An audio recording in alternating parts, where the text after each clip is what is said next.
오늘 우리가 함께 볼 하나님의 말씀은 신명기 27장 1절부터 8절까지의 말씀, 신명기 27장 1절부터 8절까지의 말씀입니다. 우리 1절부터 8절까지의 말씀을 교독할 텐데 옆에서 지금 골 넣었다고 환호성을 지르지 않습니까? 우리는 하나님의 말씀을 붙들고 큰 소리로 봉독해 봅시다. 교독합니다. 모세와 이스라엘 장로들이 백성에게 명령하여 이르되 내가 오늘 너희에게 명령하는 이 명령을 너희는 다 지킬지니라. 너희가 요단을 건너 내 하나님 여호와께서 내게 주시는 땅에 들어가는 날에 큰 돌들을 세우고 속회를 달아라. 요단을 건넌 후에 이 율법의 모든 말씀을 그 위에 기록하라. 그리하면 내 하나님 여호와께서 내게 주시는 땅 곧 젖과 꿀이 흐르는 땅에 내가 들어가기를 내 조상들의 하나님 여호와께서 내게 말씀하신 대로 하리라. 너희가 요단을 건너거든 내가 오늘 너희에게 명령하는 이 돌들을 에발산에 세우고 그 위에 속회를 가를 것이며 또 거기서 내 하나님 여호와를 위하여 제단 곧 돌단을 쌓되 그것에 쇠 연장을 대지 말지니라. 너는 다듬지 않은 돌로 내 하나님 여호와의 제단을 쌓고 그 위에 내 하나님 여호와께 번제를 드릴 것이며 또 화목제를 드리고 거기에서 먹으며 내 하나님 여호와 앞에서 즐거워하라. 너는 이 율법의 모든 말씀을 그 돌들 위에 분명하고 정확하게 기록할지니라. 아멘. 자, 이스라엘에게 가나안 땅은 여러모로 의미가 있는 땅입니다. 일단 그들의 조상 아브라함과 하나님께서 맺으신 그 약속이 이루어지는 땅으로서 하나님께서 정말 신실하신 분이구나, 이것을 확인할 수 있는 자리가 가나안 땅입니다.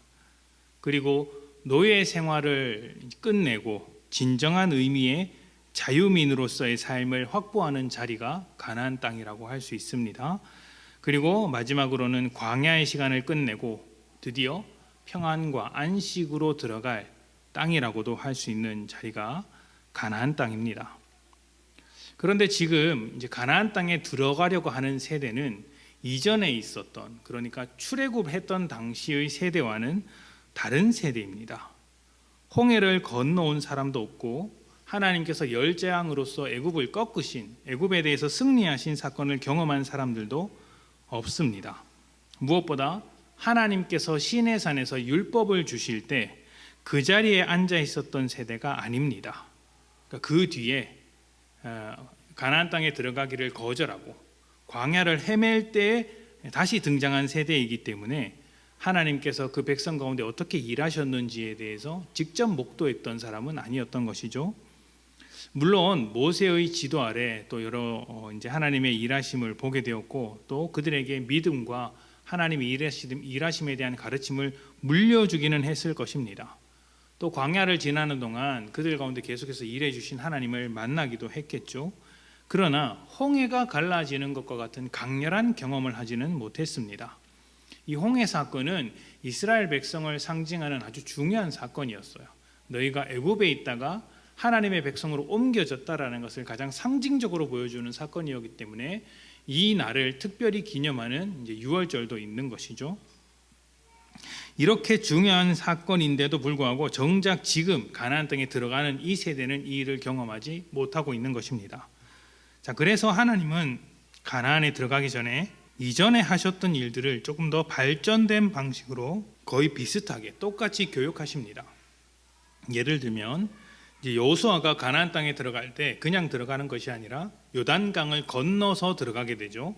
이것이 애굽에서 벗어나 광야로 들어가기 위해 홍해를 건너가야 했던 것처럼 이제 광야에서 가나안으로 들어가기 위해 요단강을 건너가는 것입니다.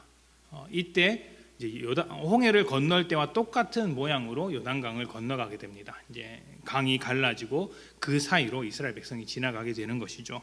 그러니까 홍해 사건의 축소판이라고 말할 수 있습니다.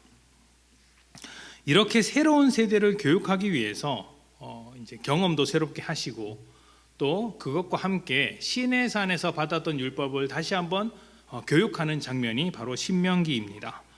이미 시내산에서 율법을 가르쳐 주셨지만 새로운 세대에게 한 번 더 가나안 땅에 들어가기 전에 한 번 더 이 말씀을 가르쳐 주시는 것이죠. 그래서 요단강을 건너기 전에 요단강 동쪽 편에서 진을 치고 하나님께서 예비하신 그 약속의 땅을 바라보면서 이 말씀을 듣고 있는 것입니다. 그러니까 이스라엘 백성 입장에서는 굉장히 생생한 교육이죠. 우리가 그토록 하나님께서 약속해 주신 땅, 우리가 들어갈 땅이라고 계속 들어왔던 그 땅을 눈앞에 두고 있는 상황에다가 하나님께서 그 땅을 이제 주실 것이니 땅에 들어가서 이렇게 살아라고 말씀을 듣고 있으니까 얼마나 생생하게 그 말씀이 이제 새롭게 들리겠습니까? 자, 이제 오늘 말씀은 그 율법을 다 가르친 뒤에 그 율법을 절대로 잊지 말라고 하기 위해서, 기억하기 위해서 너희가 가나안 땅에 들어갔을 때 이것을 꼭 해라라고 말하는 모세의 이야기입니다. 자, 모세는 백성들이 요단강을 건넜을 때 에발산이라는 곳에 가서 돌들을 세우고 거기다가 석회를 발라서 하나님의 말씀, 율법을 기록하라고 되어 있습니다. 이제 이 당시에 석회를 바르고 이제 글자를 쓰는 것은 당시에 기록을 남기기 위한 방법이었다고 해요. 일반적으로 그냥 돌에 새기기도 했는데 너무 긴 글씨인 경우에는 돌에 이렇게 일일이 새기기가 힘드니까 석회를 바르고 그 위에다 글자를 새겼다고 합니다. 그렇게 하라고 이제 지시를 했던 것이죠. 근데 이 에발산이라는 곳이 의미가 있는 지역이에요. 에발산이라는 곳이, 이 에발산은 세겜이라는 지역에 있는데 세겜이라는 곳을 중심에 두고 이제 한쪽에는 에발산, 그리고 그 맞은편에는 그리심산이 있었습니다. 이 두 산의 거리가 그리 멀지 않았어요. 그러니까 꼭대기를 중심으로 이렇게 거리를 재보면 3km가 채 되지 않았습니다.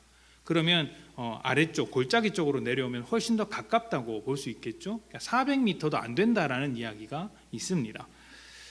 그러니까 굉장히 가까운 그 곳에 두 산이 있었는데 이곳 중에서 한 곳 에발산에서 그렇게 말씀을 세워서 이야기를 하는 것이죠. 자, 하나님께서 이 세겜이라는 곳, 특별히 에발산에서 말씀을 이제 읽고 이렇게 메시지를 선포하고 또 제사를 드리라고 하신 이유가 있습니다. 창세기 12장 5절부터 9절 말씀에 이렇게 이야기가 됩니다. 창세기 12장은 아브라함에게 하나님께서 이제 약속하시는 장면이죠. 5절부터 9절까지의 말씀이 이렇습니다. 아브라함이 그의 아내 사레와 조카 롯과 하란에서 모은 모든 소유와 얻은 사람들을 이끌고 가나안 땅으로 가려고 떠나서 마침내 가나안 땅에 들어갔더라. 아브라함이 그 땅을 지나 세겜 땅 모래 상수리 나무 아래 이르니 그때 가나안 사람이 그 땅에 거주하였더라. 여호와께서 아브라함에게 나타나 이르시되 내가 이 땅을 내 자손에게 주리라 하신지라. 자기에게 나타나신 여호와께 그가 그곳에서 제단을 쌓고 거기서 베델 동쪽 산으로 옮겨 장막을 치니 서쪽은 베델이요 동쪽은 아이라.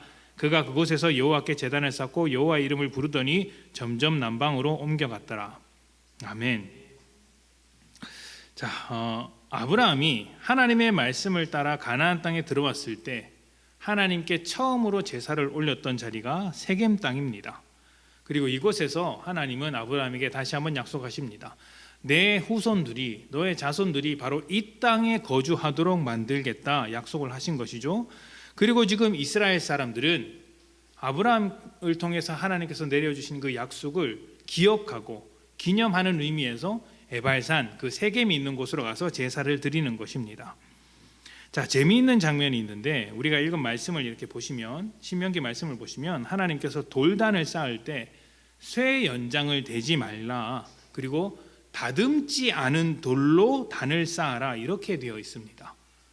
쇠 연장이라는 것은 그 당시에 이렇게 철기 시대였기 때문에 돌을 쌓을 때 그 철 구조물을 만들어서 돌을 쌓은 것으로 알려져 있습니다. 근데 그렇게 하지 말라는 것이죠.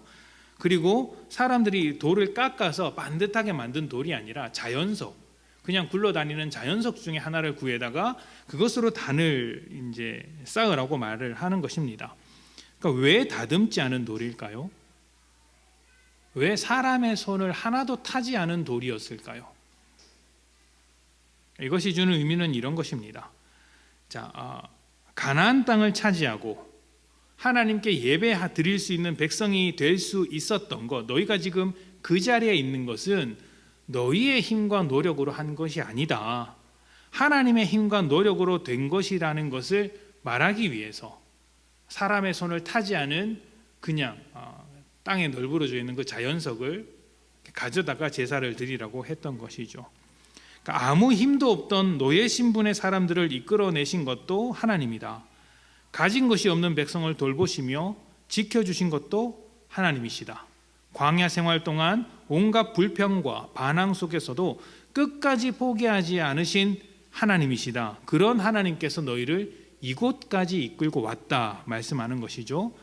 그래서 이 제단은요, 단순하게 하나님 앞에 경배를 드리기 위한 것을 넘어서 지금까지 이끌고 오신 하나님의 사랑과 인내, 하나님의 긍휼을 기념하는 것이라고 할 수 있습니다. 그리고 이곳에서 제사를 드리는 이스라엘 사람들은 그러한 하나님의 놀라운 은혜를 기억하면서 가나안 땅에서의 삶을 시작하는 거예요. 그러니까 이 산에서 이제 하나님의 은혜를 기념하고 하나님의 약속이 이루어지는 그 신실한 은혜를 기억하며 가나안 땅에서의 삶을 시작하는 겁니다. 그러면 어떻게 살아야 해요? 이제 그러한 하나님을 계속해서 기념하고 신실하심을 의지하며 살아야겠죠.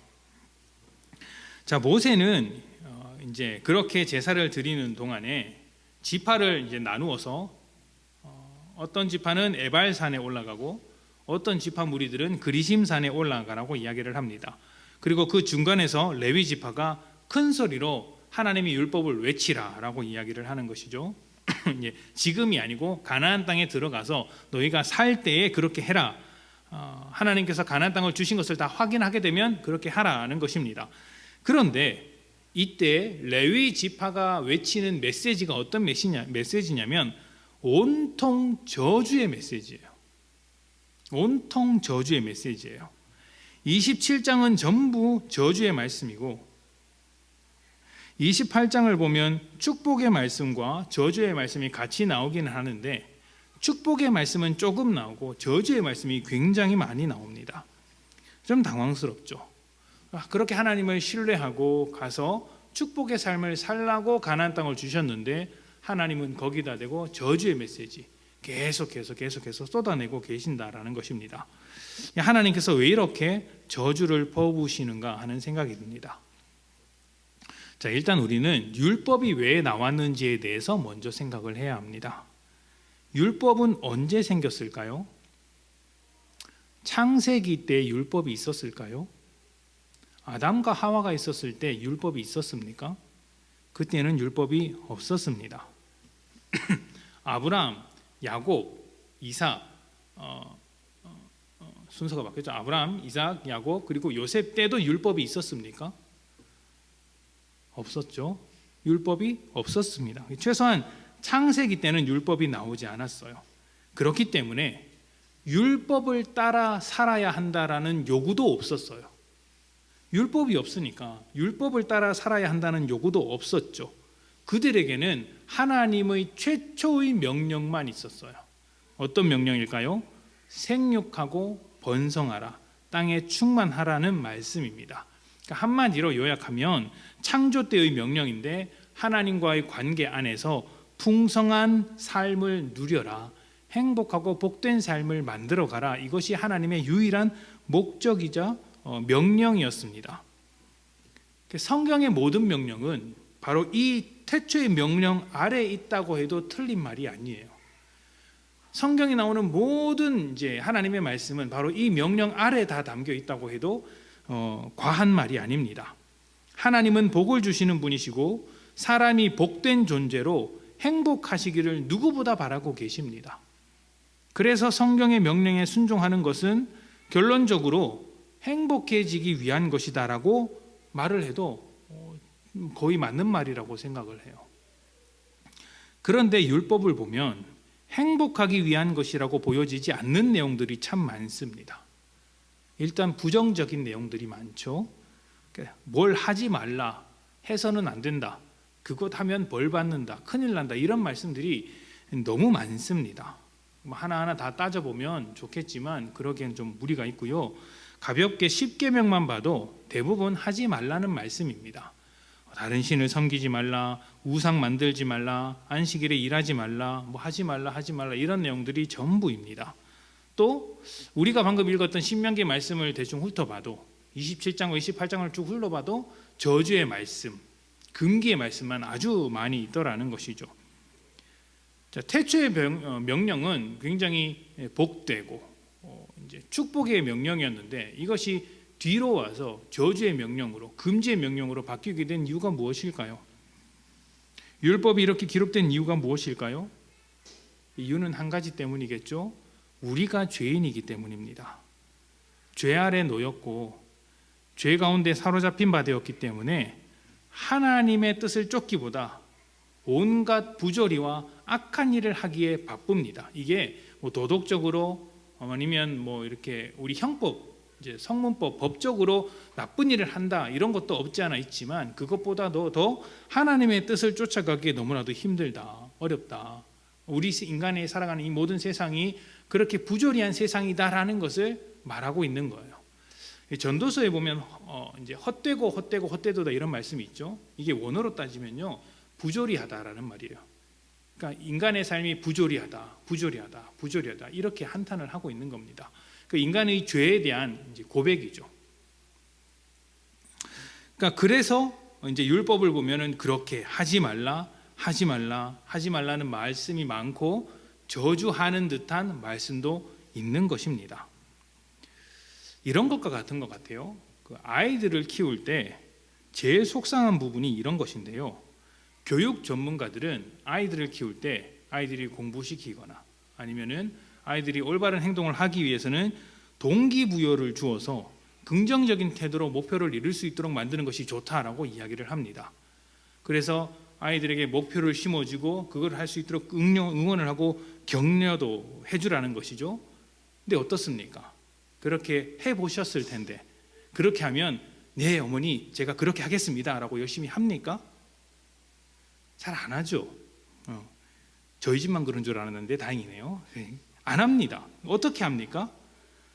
그냥 그 좋은 거 안 하고 내가 지금 하고 싶은 거 할래요 라고 하는 게 많습니다. 그럴 때 어떻게 해야 합니까? 컨소리 한번 꽥 하고 등짝 한 대 딱 때리면 바로 하지 않습니까? 바로 합니다. 해야 할 일을 합니다. 좋게 말하면 안 듣는 게 사람이에요. 기가 막히죠? 좋게 말하면 안 듣는 게 사람입니다. 제가 목회하면서도 많이 느껴요. 이제 제가 여러 명의 목회자들을 많이 만났지 않습니까? 굉장히 인격적이고 사랑이 많고 넓은 마음의 목회자들, 그리고 메시지도 굉장히 성도들을 따뜻하게 감싸는 목회하는 교회의 성도들은 굉장히 느슨하고 편안하게 신앙생활을 합니다. 하고 싶으면 하고 안 하고 싶으면 안 하고 헌신은 아예 안 하고. 그러니까 교회가 힘들어지는 거예요. 왜냐하면 하는 사람만 하거든요. 하는 사람만 해요. 그런데 굉장히 강력하게 추진력 있게 밀어붙이고 아주 강력한 메시지를 선포하고 사람들의 그 아픈 구석을 막 찔러대는 목회자, 그리고 충성에 대해서 굉장히 강조하는 목회자들이 있는 교회에는 성도들이 아주 많은 비중의 사람들이 헌신을 해요. 열정적으로 힘들게. 그 왜 그럴까요? 좋게 말하면 안 듣는 게 사람이라는 생각이 들어서 이제 듭니다. 사람이 참 죄인이구나. 좋게 말해선 안 듣는구나. 로마서 3장 19절부터 20절 말씀이 이렇게 됩니다.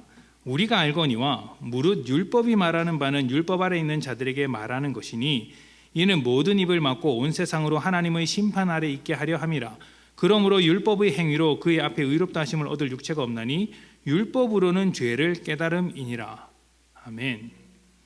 가끔 믿지 않는 사람과 대화하다 보면 이 구원에 대해서 아주 심각하게 오해하고 있는 장면들을 몇 번 만나게 되는데요. 이 기독교의 구원이라는 것이 기독교의 가르침을 잘 따르면, 그러니까 잘 믿으면 구원을 받고 잘 못 믿으면 지옥에 가는 것 아니냐, 이런 생각을 가지고 있습니다. 안 믿는 거의 대부분의 사람들이 그런 생각을 가지고 있어요. 근데 이것이 율법주의인데 사람의 선악을 율법으로 판단하는 것입니다. 그런데 우리가 받은 구원은 그런 게 아니죠. 우리가 방금 읽은 이 말씀을 빌어서, 로마서 말씀을 빌어서 생각해 보건대, 또 율법이 나오게 된 배경을 우리가 한번 생각해 보건대 우리의 죄가 있음을 잊어서는 안 됩니다. 그러니까 율법이 왜 나왔죠? 우리가 죄인이기 때문입니다. 그러니까 죄가 없었다면 율법도 없고 죄가 있기 때문에 율법이 있는 것이죠. 그렇기 때문에 율법을 잘 지켜서 구원을 얻는다는 말 자체가 성립되지 않습니다. 율법은 그냥 우리의 죄를 조금 더 제한하고 우리의 연약함과 죄성을 발견하는 데 보탬이 될 뿐이지 적극적으로 선을 이루는 데는 큰 보탬이 되지 않습니다. 이게 보탬이 되지 않는다라고 말하기에는 조금 어렵고, 그렇다기보다는 율법을 통해서 선을 이룰 만한 능력이 우리에게 없다라는 것이 정확한 표현일 것 같아요. 그러니까 율법을 가지고서도 선을 이룰 만한 능력이 없는 죄인이다라는 것이죠. 그러니까 하나님께서 율법을 주셨을 때 율법을 지키지 못하는 자신을 발견하면 어떻게 해야 합니까? 자, 내가 하나님의 말씀을 지키지 못했어요. 율법을 지키지 못해요. 그런 나를 발견했을 때 지옥에 간다고 생각을 해야 합니까? 어떻습니까? 그게 아니죠. 이 점이 중요한 거예요. 이 점이. 홍해를 건너고 가나안 땅에 들어왔습니다. 홍해를 건너고 가나안 땅에 들어왔죠. 그렇다면 다시 애굽으로 돌아갈 수 있습니까? 그렇지 않아요. 홍해를 건넜다라는 것은 애굽과의 관계가 완전히 끝났다라는 것이고, 가나안 땅으로 들어왔다라는 것은 하나님의 약속이 이루어짐으로 말미암아 너희는 이제 하나님의 온전한 백성이 되었다라는 거예요. 그럴 수 없죠. 애굽으로 돌아가지 못합니다. 하나님의 백성이기 때문에 계속해서 하나님의 백성으로 사는 겁니다. 율법을 지키는 것과 안 지키는 것 이거 상관없이 그냥 하나님의 백성으로는 사는 거예요. 그래서 그것을 은혜라고 하는 겁니다. 은혜라고 하는 겁니다. 그러니까 율법을 지키지 못했더라도 은혜로 하나님의 백성이 되었기 때문에 그 지위는 달라지지 않는다는 것입니다. 자, 그렇다면 다시 한번 여쭤볼게요. 율법을 지키지 못했다면 어떻게 해야 합니까? 율법을 지키지 못했다면 회개하고 하나님의 백성다운 신분을 회복해야죠. 하나님께서 왜 율법을 주셨어요? 그 땅에 들어가서 하나님의 백성으로 살라고, 그 신실하신 하나님의 약속을 기억하면서 하나님을 의지하면서 살라고. 그런데 율법을 잘 지키지 못했다라는 건 하나님을 신뢰하지 않았다는 거잖아요. 그러면 하나님의 백성이 안 되는 게 아니라 회개하고 하나님을 다시 신뢰하면 되는 거예요. 하나님을 다시 신뢰하는 것이죠. 자, 하나님의 약속은 이미 이루어졌고 하나님의 백성이라는 신분은 변하지 않습니다. 자, 그렇다면 지금 에발산에서 계속해서 선포되고 있는 저주의 메시지는 어떤 의미를 가지고 있을까요? 저주의 메시지를 계속 선포해요. 너희가 이런 행동을 하면 백성에게서 끊어질 것이다. 아멘 해라. 너희 이렇게 하면 너희 망할 것이다. 아멘 해라. 이렇게 하면 저주를 받을 것이다. 아멘 해라. 이렇게 강요하는 듯이 계속해서 이 말씀을 강조하시는 이유가 무엇일까요? 이것은 백성의 자격을 묻는 게 아니에요. 백성의 자격을 묻는 것이 아니라 언제든지 죄로 기울어질 수 있는 우리의 상태를 아시는 하나님께서 미리 경고하시는 거예요. 미리. 그렇다면 여러분 한번 생각해 보십시다. 이 저주는 저주입니까? 축복입니까? 이 저주는 저주입니까? 축복입니까? 우리가 죄로 언제든지 기울어질 수 있다는 것을 하나님께서 아시기 때문에 미리 저주의 말씀으로 경고하시는 것이 저주입니까? 축복입니까? 축복이죠. 저는 축복이라고 생각을 합니다. 앞서 하나님의 모든 명령, 모든 법은 이 창세기 태초의 명령, 생육하고 번성하라, 하나님 안에서 행복하게 살아라는 그 말씀에서 파생된 것이라고 말씀을 드렸어요. 에발산에서의 이 저주도 같은 맥락에서 이해해야 합니다. 그리고 또 하나님의 모든 일하심도 그렇습니다. 죄가 우리를 행복하게 하는 것이 아니다. 하나님과 함께하는 것, 하나님의 뜻대로 사는 것이 우리를 더 복되게 하고 우리를 더 가치 있게 만들고 우리가 더 선한 존재가 될 수 있도록 이끌어 준다. 그러니 너는 죄로 빠져들지 말고 그 마음을 지켜 하나님으로부터 떠나지 말아라 하시는 하나님의 정성 어린 말씀인 거예요. 그런데 사람이 악하기 때문에 좋은 말도 좀 해주시지만 그보다 확실하게 메시지를 날리시는 것이죠. 똑바로 해야 된다, 잘해야 된다, 아니면 너희 큰일 난다, 선악과를 앞에 두고 너희가 정녕 죽을 것이다 라고 하셨던 것과 다르지 않은 말씀을 계속해서 남겨주시는 거예요.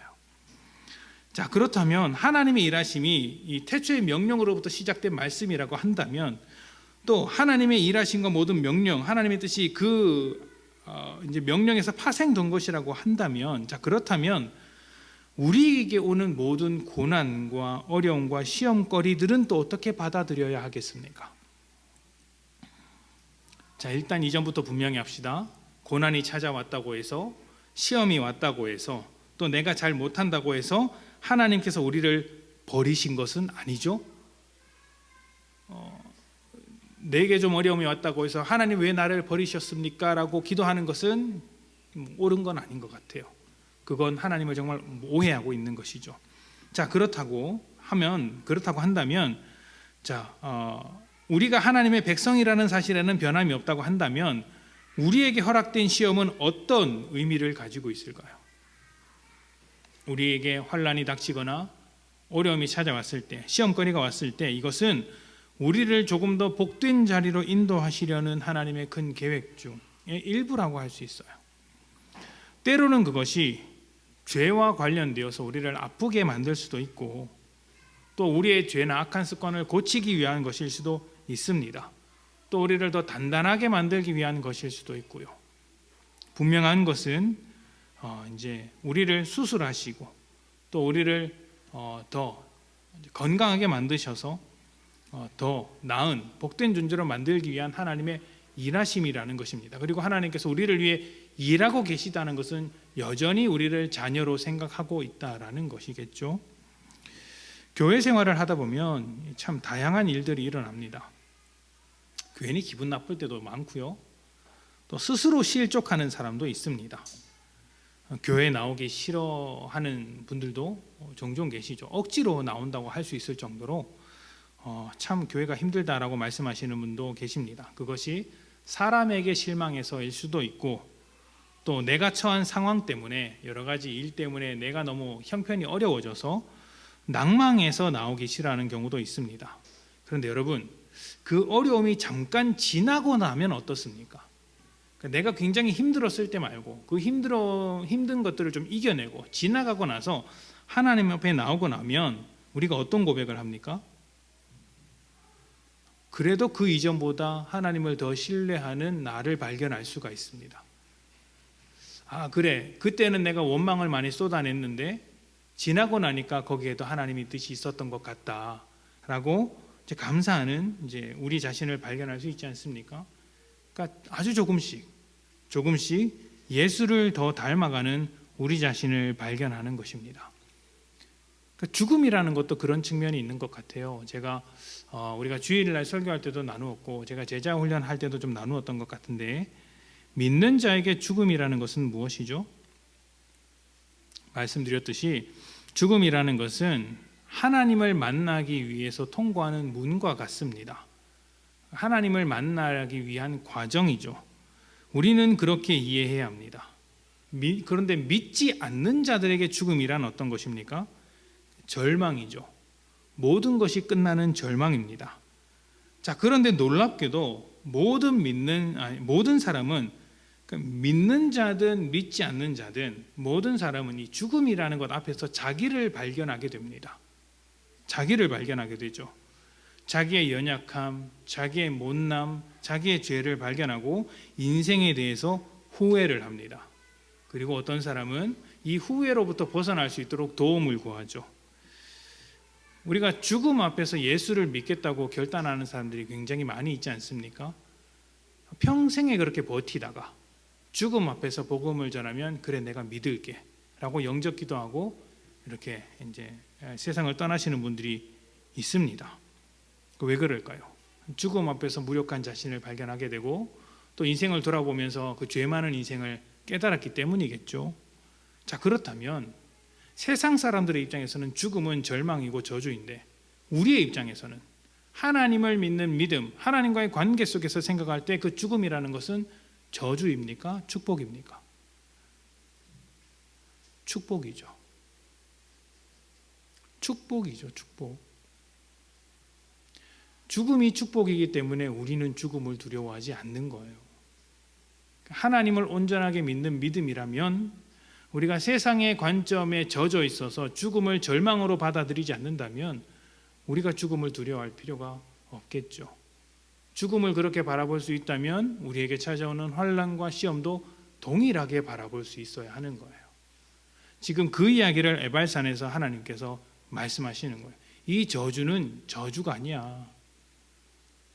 태초의 그 명령으로부터 나오는 너희를 선하게 만들고 너희를 하나님의 뜻과 나와 함께 교제하는 삶을 살아가도록 만들기 위한 나의 축복의 메시지야. 그러니까 이 말씀을 들을 때 두려워하거나 하나님의 백성이 아닌 것처럼 살지 말고 오히려 주의를 기울여서 나와 영원히 함께하자. 이 메시지가 담겨 있는 것이죠.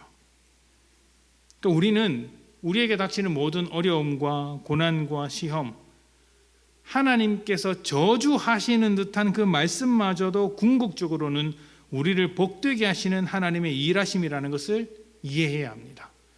이것을 이해할 수 있어야 항상 기뻐하라는 그 말씀이 가능한 말씀이 되는 거예요. 가능한 말씀이 되는 거예요. 삶이라는 것은 기본적으로 어려운 것입니다. 쉽게 살아가는 사람은 없습니다. 쉽게 살아가는 사람은 생각이 없는 사람이죠. 다들 어렵게 살아갑니다. 그러나 그 어려운 과정 속에서 하나님의 일하심과 하나님의 그 뜻을 발견해낼 수 있다면 그 어려움을 통해 오히려 감사하고 기뻐할 수 있는 이유를 찾게 되지 않을까 생각을 해봅니다. 그러니까 우리의 인생의 가치가 어디 있는가? 하나님께 두고 있다면 이 세상에 소망을 둔 것이 아니라 하나님께 두고 있다면 시험거리마저도 하나님과 함께 할 수 있는 기회가 될 수 있기 때문에 축복으로 소화해낼 수 있다라는 겁니다. 그래서 신약 성경에 보면 고난을 당하는 사람들에게 기뻐하라고 하는데 이 기뻐하라는 단어에는 축하하라는 의미가 있어요. 와, 너 고난을 당했어? 축하한다. 브라보! 막 이렇게 이야기를 하는 거예요. 기분 나쁠 수 있죠. 내가 힘든데 옆에서 브라보 이러고 앉아있는 사람을 누가 좋아하겠습니까? 근데 그걸 왜 그렇게 브라보 이렇게 이해하는 거예요? 하나님과 더 가까워질 수 있는 기회를 잡았구나.